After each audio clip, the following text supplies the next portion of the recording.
The cold January wind whipped around me as I stood outside Maxwell Industries, the company where I'd spent the last 5 years of my life.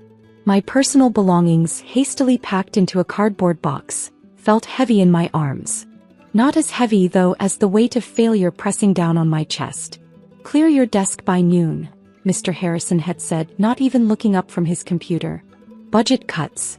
Nothing personal. Nothing personal." Right. Just like that, 5 years of dedication vanished. I'd climbed from entry-level analyst to senior manager, and now I was standing on the sidewalk, watching my career crumble like the old brick buildings around me. My phone buzzed. Mom's third call in the last hour. I knew exactly why she was calling. News travels fast in our small business community, and being fired from Maxwell Industries was definitely news. Especially when you're Sarah Mitchell, daughter of James Mitchell, owner of Mitchell Manufacturing, one of the city's most successful family businesses. I let it go to voicemail. I wasn't ready for that conversation. Not yet.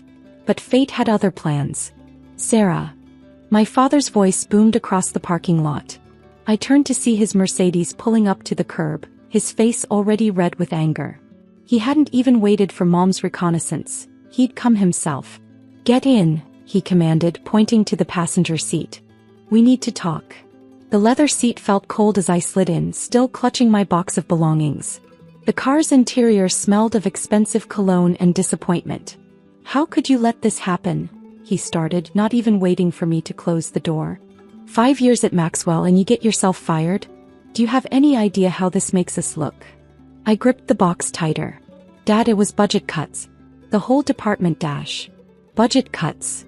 He laughed, but there was no humor in it. "People like us don't get cut, Sarah. We make the cuts. If you had joined Mitchell Manufacturing like I wanted, none of this would have happened." There was the family business card. I'd heard this speech so many times I could recite it in my sleep. Mitchell Manufacturing, the empire my grandfather built from nothing, the legacy my father had expanded, and the future my younger brother Tommy was being groomed to inherit. "I wanted to make it on my own," I said quietly, staring out the window at the city skyline. "Make it on your own?" Dad's knuckles whitened on the steering wheel. "Well, congratulations. You've certainly done that. You're a failure, Sarah. A complete failure." The words hit like physical blows, each one carefully aimed to hurt. But he wasn't done. "Stay away from Mitchell Manufacturing," he continued, his voice cold. "I won't have you embarrassing us there too. Tommy's doing an excellent job as VP of Operations, and the last thing we need is you showing up looking for handouts." I turned to look at him, really look at him. My father, James Mitchell, self-made success story, pillar of the business community. In that moment, I saw him clearly for the first time, not as my father, but as a man so obsessed with success and image that he'd sacrifice his own daughter to maintain it. "Don't worry, Dad," I said, reaching for the door handle. "I won't embarrass you anymore." I stepped out onto the sidewalk, the winter wind biting at my face, hiding the tears that threatened to fall. Through the car window I heard his final words. "You're a failure, Sarah. Stay away from our family business." The Mercedes pulled away, leaving me standing there with my box of belongings and a burning determination in my chest. My father had just done something unforgivable. He'd underestimated me. What he didn't know was that for the past year I'd been working on something bigger than Maxwell Industries, bigger than Mitchell Manufacturing. Something that would change everything. My phone buzzed again, not my parents this time, but a different number. I answered it, my voice steady despite everything. "Ms. Mitchell? The paperwork is ready for your signature. Shall we proceed with the acquisition?" I smiled, watching my father's Mercedes disappear around the corner. "Yes," I said. "It's time." Little did my father know, being fired wasn't the end of my story. It was just the beginning. And in 3 months, the name Mitchell would mean something very different in this city. The next 3 months passed in a blur of meetings, contracts, and careful planning. While my family assumed I was hiding in shame after being fired, I was orchestrating the biggest business move of my life. My tiny apartment had become command central. The dining table disappeared under stacks of documents, financial reports, and market analyses. This wasn't just about revenge, it was about proving something to myself. "The numbers look solid," David Chin, my financial advisor, said one evening as we reviewed the final projections. Mitchell Manufacturing's stock is undervalued and their board is getting restless. Your father's been too focused on traditional methods, ignoring digital transformation. They're vulnerable. I nodded, studying the spreadsheets before me. The irony wasn't lost on me. Everything I'd learned about business weaknesses came from watching my father's stubborn refusal to adapt. Meanwhile, life at the Mitchell household continued as usual. Sunday family dinners went on without me. I was no longer invited. My brother Tommy called once, his voice a mixture of pity and superiority. "Look, sis," he said, "maybe you could work at one of Dad's friends' companies. Something small, you know? Less pressure." I thanked him for his concern and ended the call. Tommy, the golden child, had no idea what was coming. The acquisition was complex, done through a series of shell companies and investment groups. My name appeared nowhere in the public documents. Years of watching my father's business tactics had taught me well. Sometimes the best moves are the ones nobody sees coming. Then came the morning of the Mitchell Manufacturing shareholders meeting. I stood in front of my mirror, adjusting my blazer, midnight blue, perfectly tailored. No more department store suits. This one was armor. My phone buzzed with a text from my mother. "Your brother's big presentation today. Pray it goes well." I smiled. Tommy's presentation wouldn't matter after what was about to happen. The lobby of Mitchell Manufacturing was exactly as I remembered it, all gleaming marble and wood paneling. The security guard didn't recognize me as I walked in with a group of shareholders. Why would he? I was nobody here. I slipped into the back of the conference room just as my father took the stage. He looked confident, proud, every inch the successful CEO. "Welcome, shareholders," he began. "Today marks an exciting new chapter for Mitchell Manufacturing. My son Tommy will present our 5-year growth strategy." I tuned out his words, watching the clock. In exactly 3 minutes, everything would change. Right on cue, the doors opened. Harrison Walsh, head of the board of directors, walked in, followed by my team of lawyers. My father's speech faltered. "James," Harrison said, his voice carrying across the now silent room. "We need to interrupt. There's been a development." My father's face reddened. "This is highly irregular, Harrison. We're in the middle of dash." "In the past month," Harrison continued, "a majority stake in Mitchell Manufacturing has been acquired by Phoenix Industries." Murmurs rippled through the crowd. My father gripped the podium. "That's impossible," he snapped. "I would have known dash." "The acquisition was completed this morning," Harrison said. "The new owner is here to address the shareholders." This was my cue. I stood up, smoothing my blazer as every head in the room turned toward me. The look on my father's face, shock, disbelief, dawning horror, was something I'll never forget.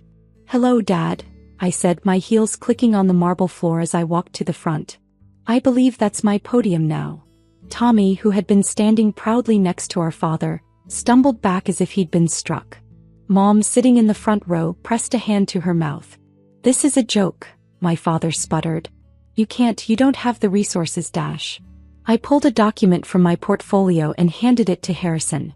"The transfer of ownership is complete. Phoenix Industries now owns 51% of Mitchell Manufacturing. And I smiled, meeting my father's eyes, own Phoenix Industries." The room erupted in chaos. Shareholders jumped to their feet, my father's face went from red to purple, and Tommy looked like he might faint. But I wasn't done. Not even close. This was just the beginning of phase 2. "Now," I said, my voice cutting through the noise, "let's talk about some long overdue changes." The next hour was a blur of presentations, questions, and barely contained chaos. I laid out my vision for Mitchell Manufacturing's future. Digital transformation, sustainable practices, and a complete restructuring of the management team. Every point was a direct challenge to my father's outdated methods. "This is corporate suicide," my father interrupted, his voice shaking with rage. "You'll destroy everything I've built." I turned to him, keeping my voice steady. "No, Dad. I'm saving what grandfather built. The company you've been too proud to admit is falling behind." The shareholders' reactions told me everything I needed to know. Heads nodding, quiet murmurs of agreement. They'd seen the declining profits, the missed opportunities, the stubborn refusal to innovate. "First order of business," I continued, "will be appointing a new CEO." My father's face went pale. Tommy started to stand, probably expecting his moment had finally come. Poor Tommy, always following Dad's script. I'd like to introduce Elizabeth Warren, former VP of Operations at Tesla. A tall woman in a crisp suit stood up from the back row. She'll be leading Mitchell Manufacturing into the digital age. The look of betrayal on Tommy's face almost made me pause. Almost. As the meeting concluded, my mother approached me, tears in her eyes. "Sarah, how could you do this to your own family?" I met her gaze steadily. "The same way you all did it to me. One decision at a time." Security began removing my father's personal items from the CEO's office. He stood in the doorway watching his empire crumbling around him. For a moment he looked old, defeated. Then he turned to me. "You planned this," he said. "All of it. Getting fired from Maxwell." I smiled. Actually, that part was real. But it taught me something important. Sometimes losing everything is exactly what you need to build something better. The next few weeks were intense. The press had a field day with the story, "Daughter takes over family empire in surprise coup." Business magazines called it either brilliant or brutal depending on their perspective.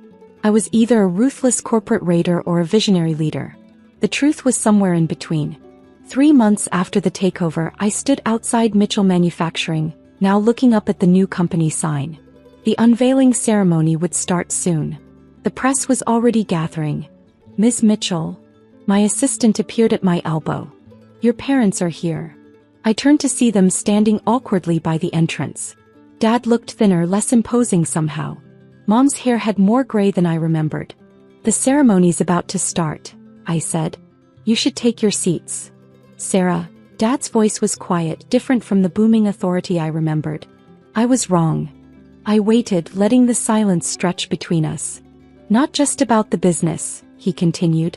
"About you. I never saw, never understood." "No," I agreed. "You didn't." The crowd was gathering now. Cameras flashing. Time for the big reveal. "You can stay," I said. "Watch what your failure of a daughter has built." The new sign was unveiled to applause and camera clicks. Mitchell Global Technologies shone in modern, sleek letters. Underneath, in smaller text, "Founded 1955. Reimagined 2024. I stepped up to the podium, aware of my parents in the audience, of Tommy standing sullenly in the back, of all the employees watching with mixed hope and anxiety. "Today marks a new chapter," I began. "Not just for this company, but for every person who's ever been underestimated, overlooked, or told they weren't good enough." I caught my father's eye in the crowd. Sometimes the greatest success comes from proving wrong those who never believed in you. But more importantly, it comes from believing in yourself. The applause was thunderous. Later, headlines would call it a perfect corporate takeover, a masterclass in strategic planning. But standing there watching my name gleam on the building my grandfather built, I knew it was something else too. It was justice. It was redemption. It was proof that sometimes the best revenge isn't just success. It's success beyond anyone's wildest expectations. As the ceremony ended, I walked past my parents toward my new office. The same office where my father had once told me I was a failure. "Sarah," he called after me. "What happens now?" I turned, smiled. "Now, Dad? Now we build something better. Whether you're part of it or not, that's your choice." With that, I walked into my building, leaving them to contemplate the new reality. The daughter they'd dismissed had become the woman they couldn't ignore. And this was just the beginning. The story ended with a powerful resolution showing Sarah's triumph. But I can add a short epilogue to provide complete closure. Look. 6 months later, Mitchell Global Technologies had exceeded even my most optimistic projections. Our stock price had doubled, employee satisfaction was at an all-time high, and industry analysts were calling us the company to watch. The old guard, including Tommy, had mostly moved on. But surprisingly, some stayed, adapting to the new culture and thriving. As for my parents, they took different paths. Mom eventually came around, making awkward but sincere attempts to rebuild our relationship. She started attending company events, proudly introducing herself as Sarah's mother. A complete reversal from her previous shame. Dad took longer. His pride was as deeply rooted as the old oak trees lining our company's campus. But one rainy Tuesday he appeared in my office, looking uncomfortable in casual clothes instead of his usual power suit. I've been watching what you've done here, he said, glancing around at the modernized space. The digital initiatives, the sustainable practices. Your grandfather would have loved it. Coming from him, it was the highest praise possible. I was wrong about you, Sarah. Not just wrong, I was blind. And He swallowed hard. I'm sorry. I studied him for a moment, remembering the man who'd called me a failure just months ago. He looked different now, humbler, maybe even wiser. There's an advisory position open on our innovation board, I said carefully. Part-time consulting role. Might be interesting for someone with traditional manufacturing experience. He understood what I was offering, not just a job, but a chance to be part of something new, to learn from the daughter he'd underestimated. I'd need to report to the board? He asked. To me, I corrected. Think you can handle that? For a moment I saw a flash of the old pride, but then he smiled, a real smile, not the confident smirk I'd grown up with. I'd like to try. Today, Mitchell Global Technologies stands as a testament to transformation, not just in business but in relationships too. The plaque on our building still catches the sunlight, reminding everyone that success stories can have unexpected authors. My father works 3 days a week now, mentoring young executives and gradually accepting that innovation and tradition can coexist. Tommy found his own path, starting a small consulting firm. Turns out he works better without our father's shadow looming over him. As for me, I'm exactly where I should be, in the office my grandfather built, running the company my father grew, and creating the future I envision. Not bad for a failure. Sometimes I stop by Maxwell Industries on my way home, looking up at the building where my journey began. Being fired was the best thing that ever happened to me. It taught me that sometimes you need to lose everything to realize just how much you can achieve. The nameplate on my desk reads, Sarah Mitchell, CEO and Chairman. Every morning when I see it, I smile, remembering my father's words, stay away from our family business. Well, Dad, I didn't just stay away, I made it mine. And in doing so, I made it better than it ever was before. That's the thing about being underestimated. It gives you the perfect cover to become unstoppable. The annual Thompson family reunion was in full swing at my aunt's sprawling estate. The air was thick with designer perfume and the particular brand of condescension that only comes from people who inherited their success. I stood by the refreshment table, wearing a simple black dress that probably cost less than my cousin Diana's shoes. Around me, various family members discussed their executive positions, their corner offices, their summer homes in the Hamptons. Anna. Still wearing last season's fashion, I see. Diana approached, champagne in hand, her group of corporate climbing cousins trailing behind her like an expensive entourage. As Senior VP of Acquisitions at Thompson Global, she never let anyone forget her position in the family hierarchy. Hello, Diana, I smiled, sipping my sparkling water. How's the merger going? Her perfectly maintained smile flickered slightly. Thompson Global had been trying to acquire Phoenix Consulting Group for months, the deal that would make or break their fiscal year. Oh, you've heard about that? I suppose even consultants read the business news. She laughed, the sound sharp as broken glass. Speaking of which, how is your little freelance career going? I thought about my office on the top floor of Phoenix Tower, about the contracts waiting on my desk, about tomorrow's meeting that would change everything. Still consulting, I said mildly. You know how it is. Poor Anna, Diana sighed dramatically to her audience. Still a nobody after 10 years. While we're all executives, she's just a random consultant. Our cousin Bradley, newly promoted to Chief Financial Officer at Thompson Global, joined in. Remember when she turned down Dad's offer to join the family business? Said she wanted to make her own way, or some nonsense. How's that working out for you, Anna? Diana smirked. Still living in that tiny apartment? I thought about my penthouse overlooking Central Park, bought with the profits from my first major acquisition. It's cozy. You know, Diana leaned in, her voice dripping false concern. I heard Thompson Global is hiring junior analysts. I could put in a word. Help you finally get a real career. The irony was delicious. Tomorrow morning, Diana and Bradley would walk into the biggest meeting of their careers, expecting to finally close the Phoenix acquisition. They had no idea that Phoenix Consulting Group was my company, built from scratch over the past decade while they climbed their gilded corporate ladders. That's kind of you, I said, checking my phone. A text from my COO. Final contracts ready for tomorrow. Still want to surprise them? Absolutely, I typed back. Make sure the cameras are running. I want to remember their faces. Still can't afford a newer phone? Bradley noticed my slightly outdated model. Must be tough scraping by on freelance work. I kept this older phone specifically for family events. My actual phone, like most of my life, was something they never got to see. We manage, I said vaguely. How much is the Phoenix acquisition worth again? I heard something about 9 figures. Diana's eyes narrowed. That's confidential information. Not that it matters, the deal closes tomorrow. Thomson Global is about to become the largest consulting firm in the Northeast. I bit back a smile. Phoenix was already the largest consulting firm in the Northeast. They just didn't know who owned it. Well, good luck with that, I said, gathering my modest purse. I should head home. Early meeting tomorrow. Oh, finally landed a real client. Diana called after me. Something like that, I replied, walking away. Actually, I'm meeting with Thomson Global. But I'm sure you knew that, being Senior VP of Acquisitions and all. I felt her confused stare as I left, imagining how that confusion would transform in about 15 hours when she learned exactly who she'd been mocking. My real phone buzzed in my car, my executive assistant this time. The Thomson Global team arrived for their pre-meeting hotel check-in. Ms. Diana Thompson has requested the presidential suite. Give it to her, I replied.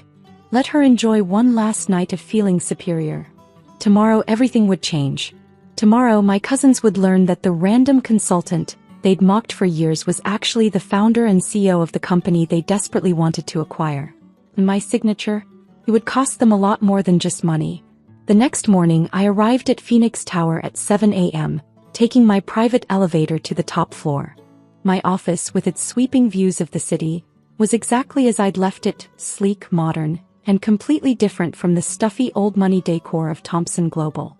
There in the main conference room, my assistant Jessica reported, Ms. Thompson has already commented twice about the excessive modernization of our offices. I smiled, changing into the Armani suit I kept in my private wardrobe. No more last season's dress. Today was about showing them exactly who they'd been underestimating. The contracts? I asked, applying a final touch of lipstick. Modified as requested. The Thompson team has been reviewing them since 6:30. They haven't noticed the ownership details yet. Of course they hadn't. Diana and Bradley were too busy planning their victory speeches to read the fine print. Miss Thompson is getting impatient, Jessica added.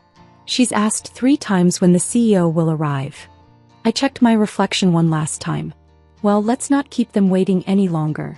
The main conference room was all glass and steel, with a view that made even Diana's practiced indifference slip for a moment.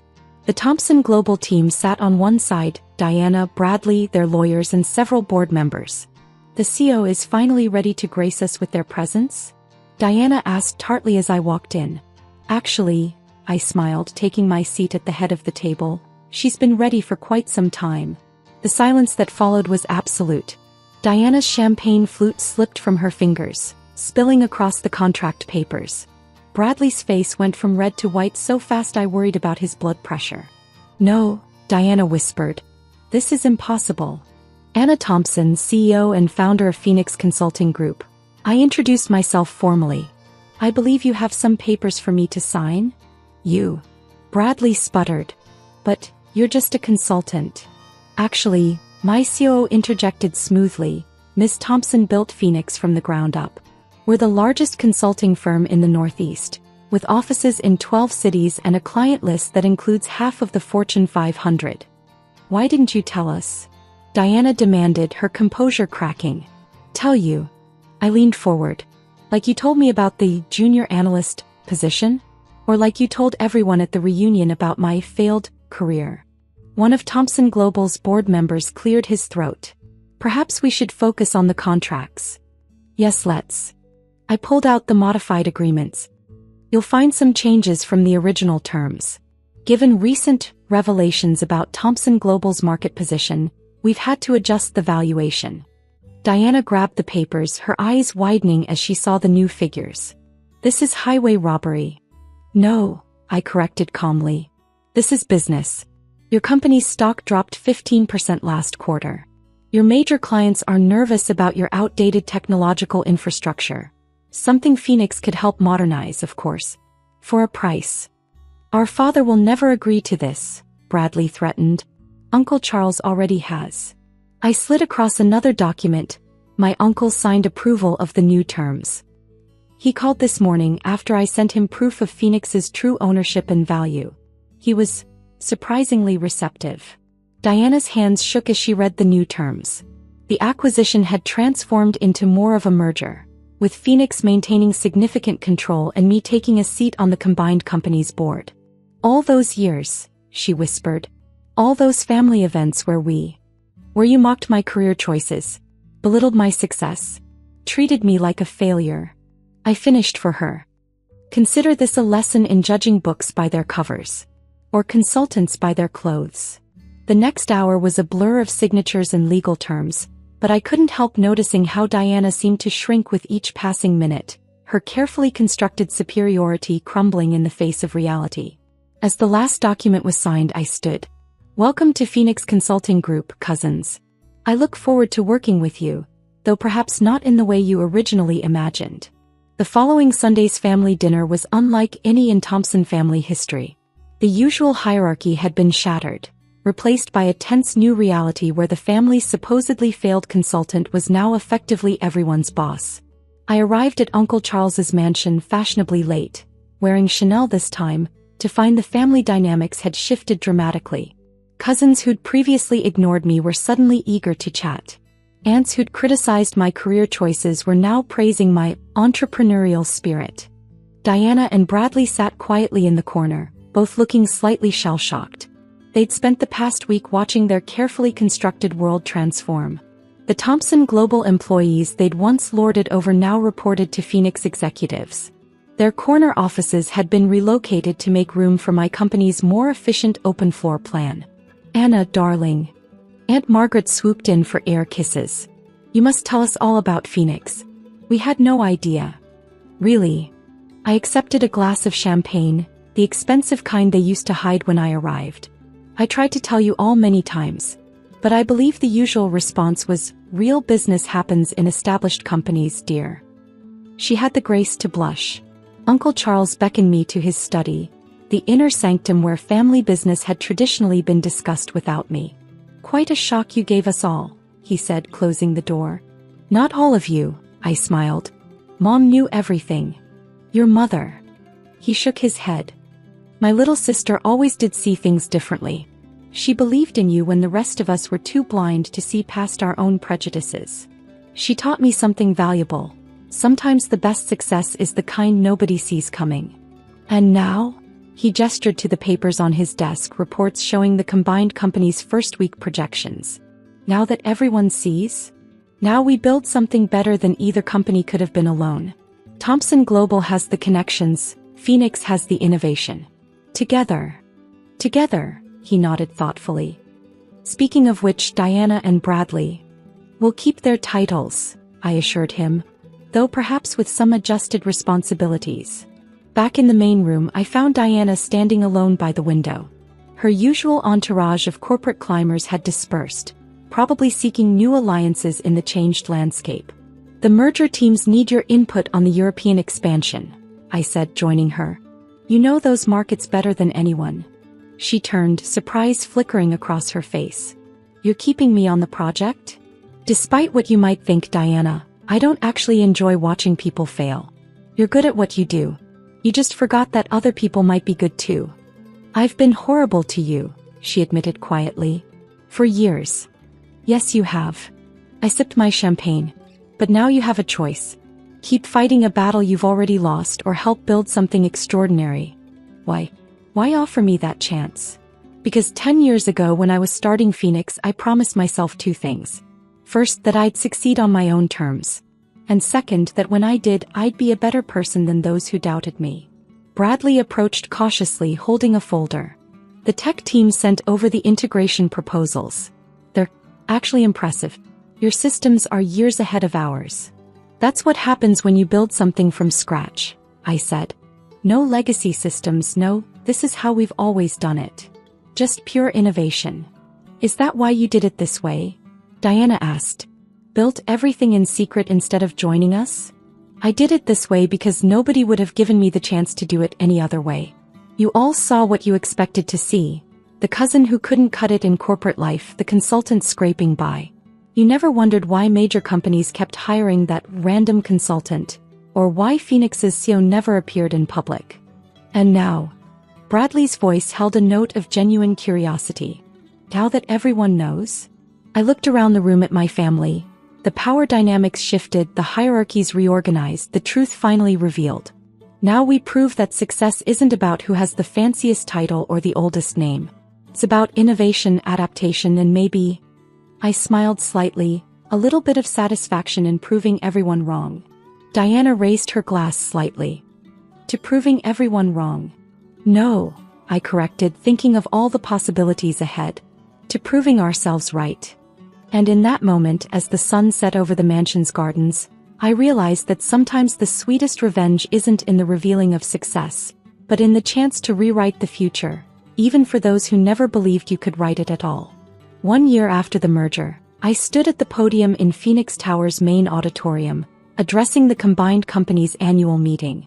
The transformation had been remarkable, not just in business terms, but in how it had reshaped our family's entire dynamic. Phoenix Thompson Global has exceeded all first-year projections, I announced to the packed room. Our innovative approach, combined with established market presence, has created something truly unique in the consulting world.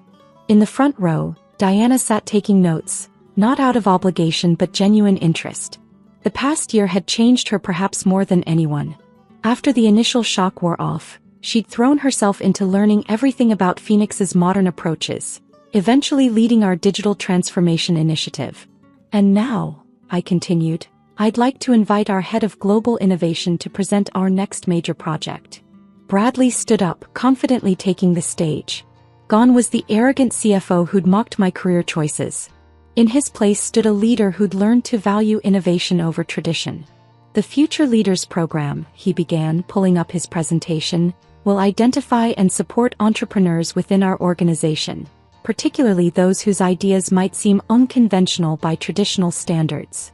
I caught Diana's eye and we shared a small smile. The program had been her idea. A way to ensure no other innovative thinker would have to build their success in secret like I had. After the meeting, we gathered in my office. No longer just cousins bound by obligation, but colleagues united by a shared vision. Remember last year's family reunion? Diana asked, accepting a coffee from my assistant. When I called you a nobody? Hard to forget, I replied, but without bitterness. Success had healed old wounds. This year's reunion will be different. She laughed softly.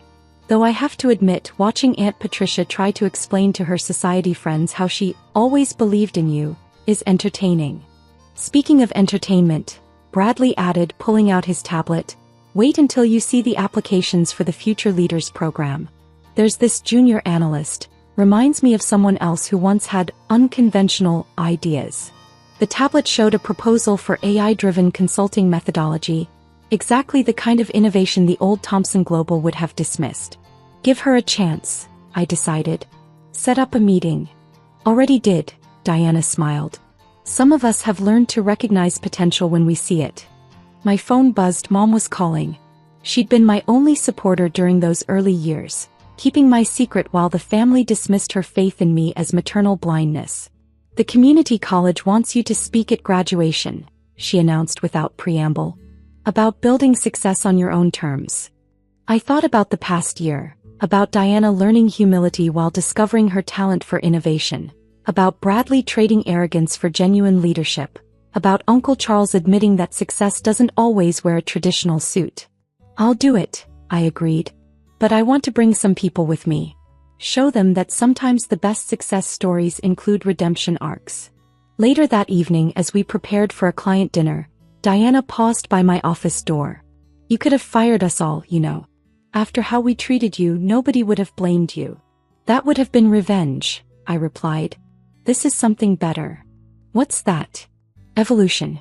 Proving that success isn't just about winning, it's about lifting others up once you do. Even those who didn't believe in you. She nodded thoughtfully. The nobody who became everybody's boss. No, I corrected. The consultant who proved that success doesn't always look like what people expect. As we headed to dinner, I caught our reflection in the office windows. No longer the superior cousins and their failing relative, but a team of equals building something revolutionary. Sometimes the best revenge isn't in proving others wrong, but in giving them the chance to prove themselves right in an entirely new way. Even if it takes $1 million contract signing to start the process. After all, success is sweetest when shared, even with those who once made you sit alone. The Harrison family's annual gathering at their sprawling estate was always an exercise in barely concealed cruelty, but this year for my father's 60th birthday, my stepmother Diana had outdone herself. The name tags at each place setting were written in her perfect calligraphy, everyone's actual names except for mine. Mine simply read, "The Disappointment." I stared at it, sitting there beside the $400 per setting china, while conversations flowed around me. My stepsister Charlotte was regaling everyone with tales of her latest successful hedge fund venture. My stepbrother Mark was discussing his recent partnership at his law firm.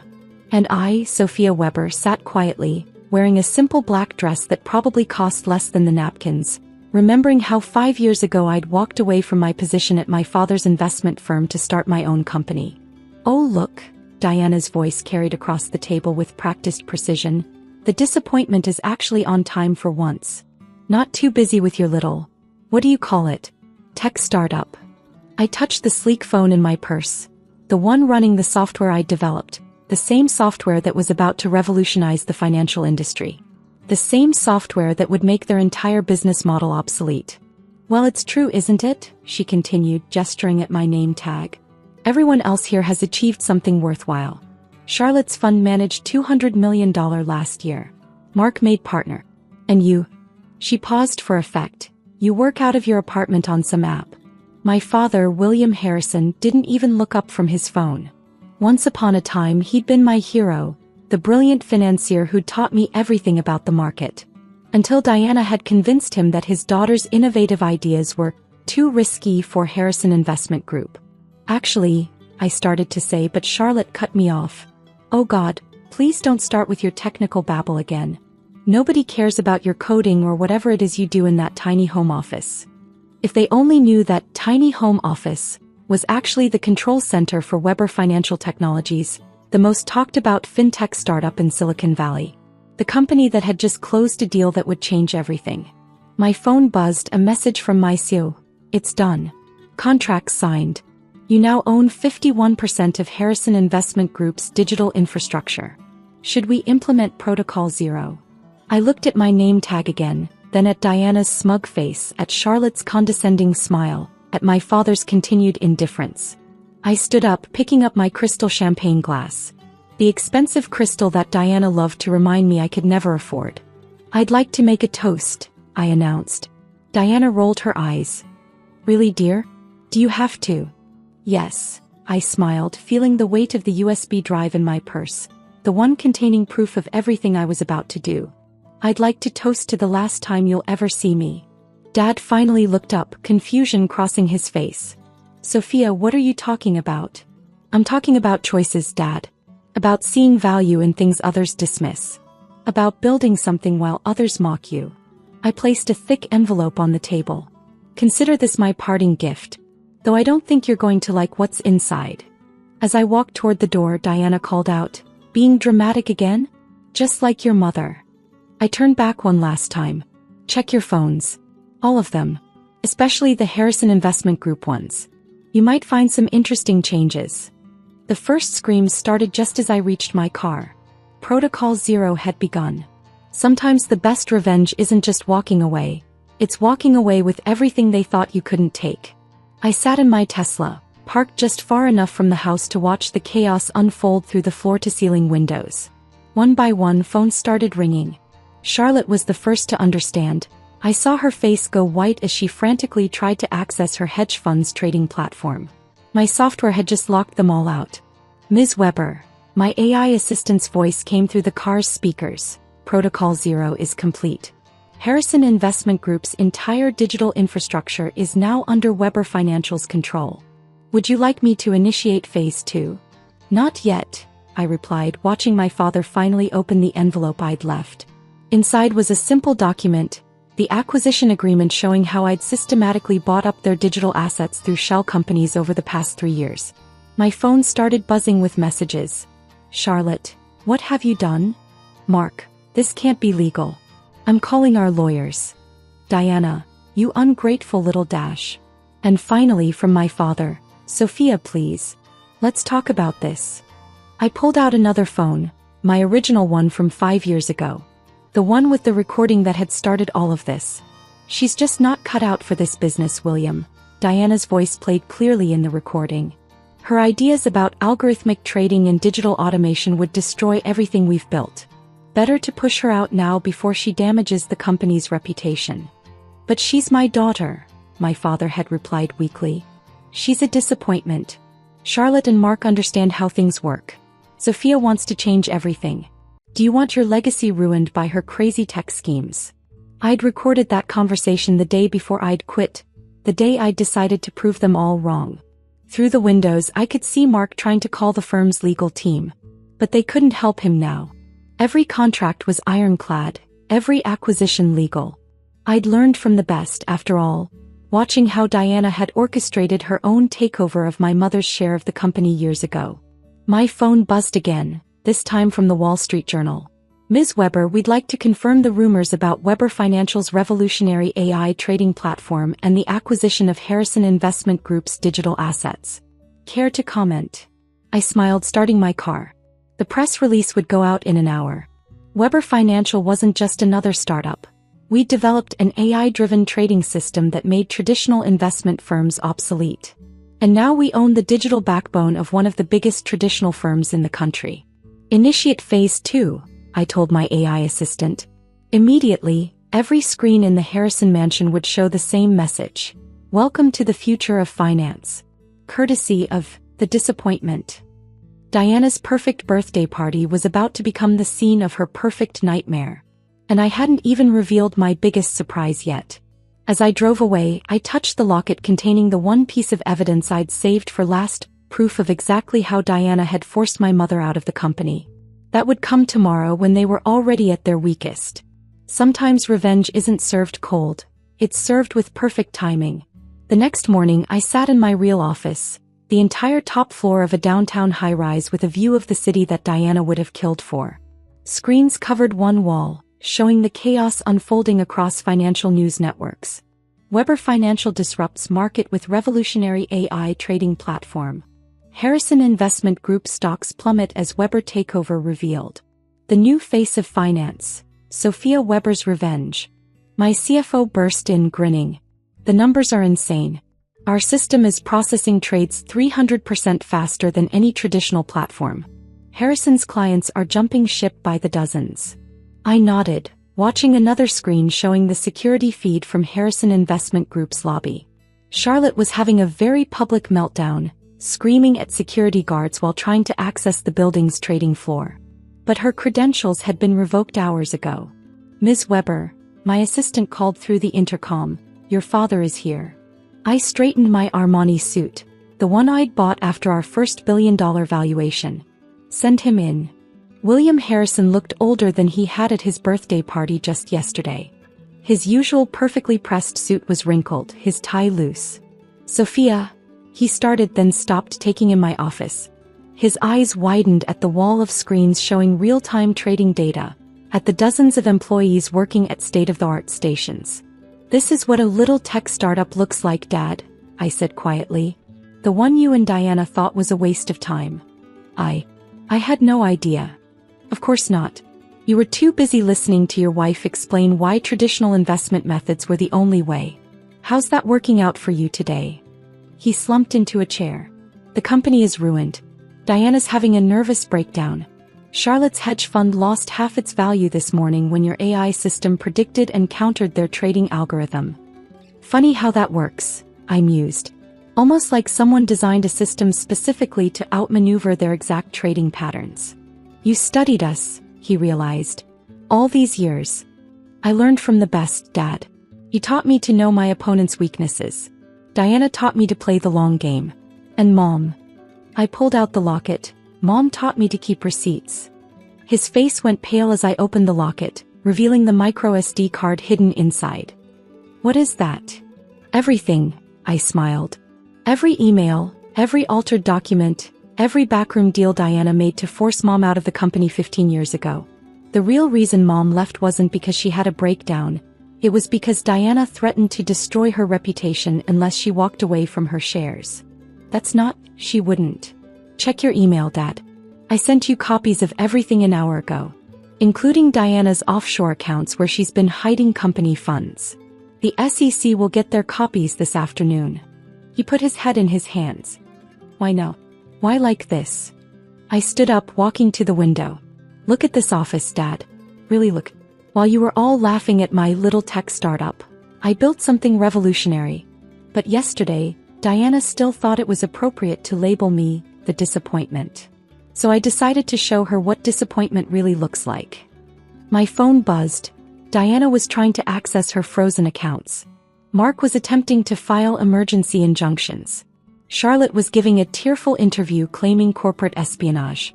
You have a choice, I told my father. You can go down with them, or you can admit that the future of finance isn't in leather-bound portfolios and country club deals.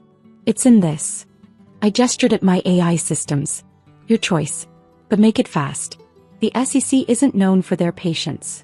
As if on cue, breaking news flashed across the screens. SEC launches investigation into Harrison Investment Group irregularities.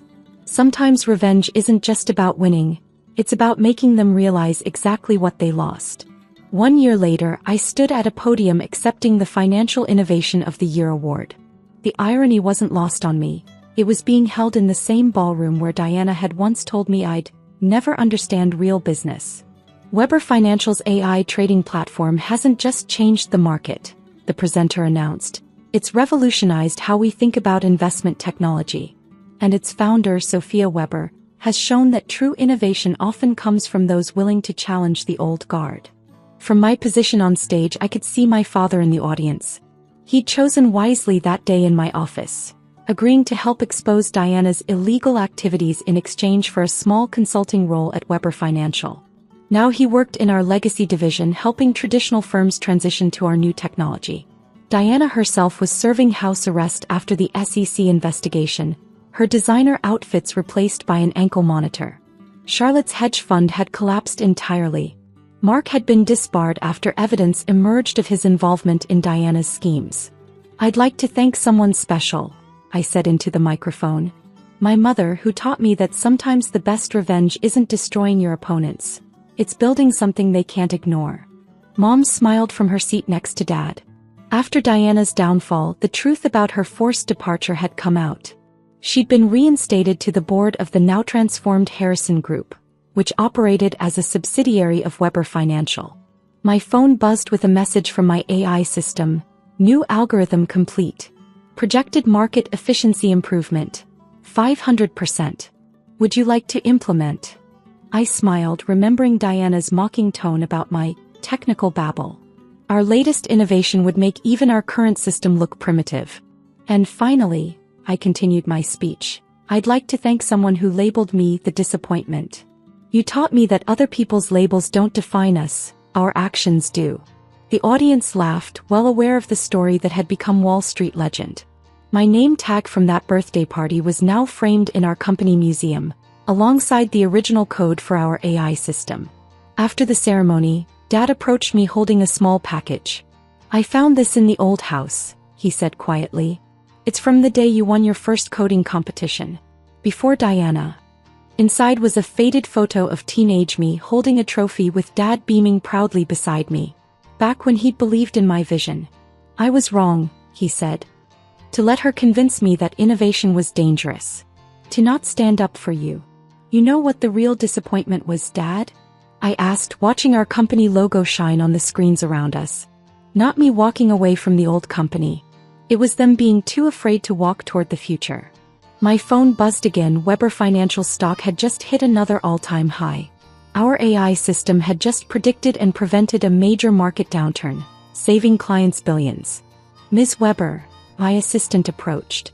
Diana's attorneys have requested another meeting.